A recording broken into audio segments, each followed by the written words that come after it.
100% Dragon, l'émission de la dette consacrée à l'équipe de rugby à 13 de Perpignan qui évolue en Super League. 100% Dragon, 15e journée de la saison régulière. Les Dragons en perte de confiance reçoivent à Gilbert Brutus pour la 2e semaine consécutive. Cette fois-ci, ce seront les Giants d'Huddersfield qui sont calés dans la roue des Dragons qui se rendent à Brutus. Alors c'est la première fois que les Drags s'affrontent Huddersfield en championnat cette saison. En Cup, les Dragons s'étaient fait balayer 6-34 par cette équipe il y a 2 mois.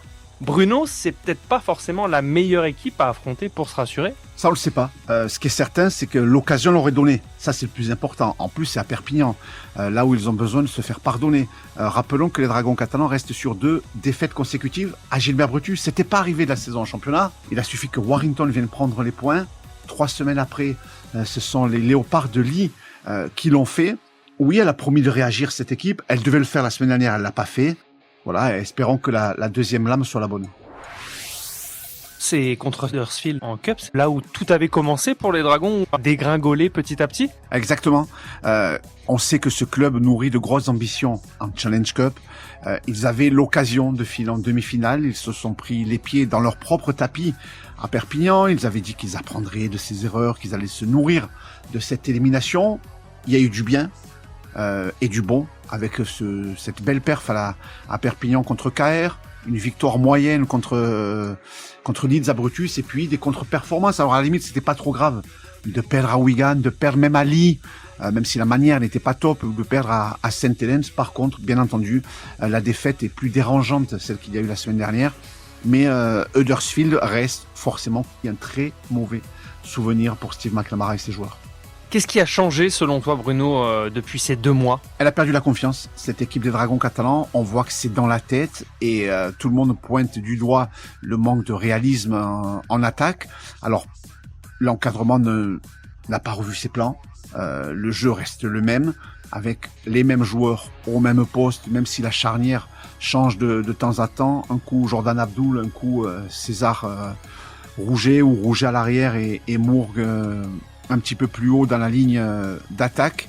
Mais voilà, tous ces changements n'ont pas fait évoluer le jeu des Dragons. C'est vraiment dans la tête. Steve McNamara l'a dit, c'est mon job de relever les têtes. On sent que ces joueurs sont nerveux et un petit peu anxieux aussi au moment de conclure, dès que le ballon est dans leurs mains.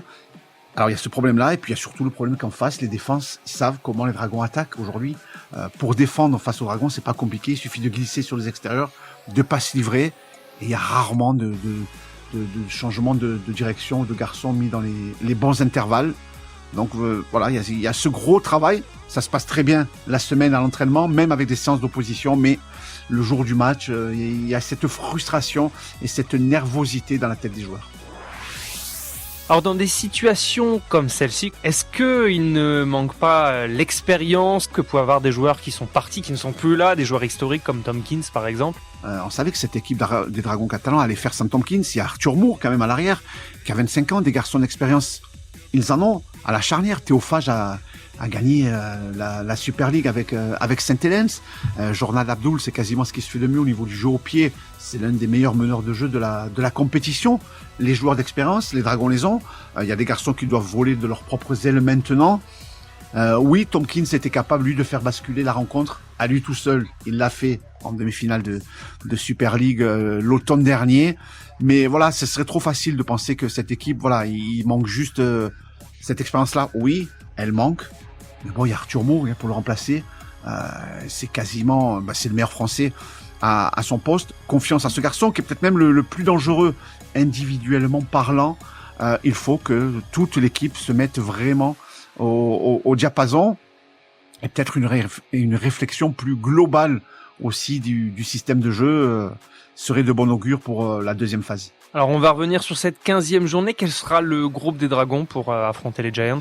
Jordan Abdoul est de retour dans le 13 de départ. Tariq Sim, celui qui était blessé à la main en revenant de St. Helens, retrouve l'équipe, donc il va apporter un petit peu de densité physique. Siwa Tokeao est incertain. On espère voir le retour du pilier tongien, mais il n'est pas placé dans le groupe des 21, même s'il s'est très bien entraîné tout au long de la semaine. Donc, à 2 éléments près, c'est quasiment la même équipe que celle qui s'est inclinée 10-2 samedi dernier face à Lee, en espérant davantage de réussite cette fois-ci. Rappelons que les Dragons ont manqué 2 essais entre guillemets, tout fait. Même s'ils ne le sont jamais, mais ça aurait pu basculer du bon côté. Il y a ce facteur chance qui fait que, voilà, il va falloir que ça s'inverse un petit peu. Selon toi, la clé, c'est toujours la discipline et le jeu? Exactement, alors la discipline avec le ballon, avec et sans le ballon. Sans le ballon, elle est disciplinée plutôt, cette équipe des Dragons catalans. Je crois que de mémoire, elle n'a concédé que 3 pénalités le week-end dernier. Par contre, elle a enchaîné 14 fautes de main. Ça, c'est beaucoup trop. C'est beaucoup trop quand on veut gagner un match, surtout à la maison. Donc voilà, être plus discipliné avec le ballon, être patient aussi, mais quand on est nerveux, qu'on est anxieux, qu'on sait qu'on ne marque pas, qu'on est frustré, on veut forcer le geste, on fait la passe de trop, le placement est pas bon, voilà, il y a toujours un truc qui se passe pas bien. Donc voilà, un petit peu de sérénité dans cette équipe-là, discipline avec le ballon et ça va le faire. Rendez-vous à 18h30 à Brutus. Dès samedi, tu seras sur place et compte rendu le lendemain dans les pages. Exactement. Merci Bruno. Merci.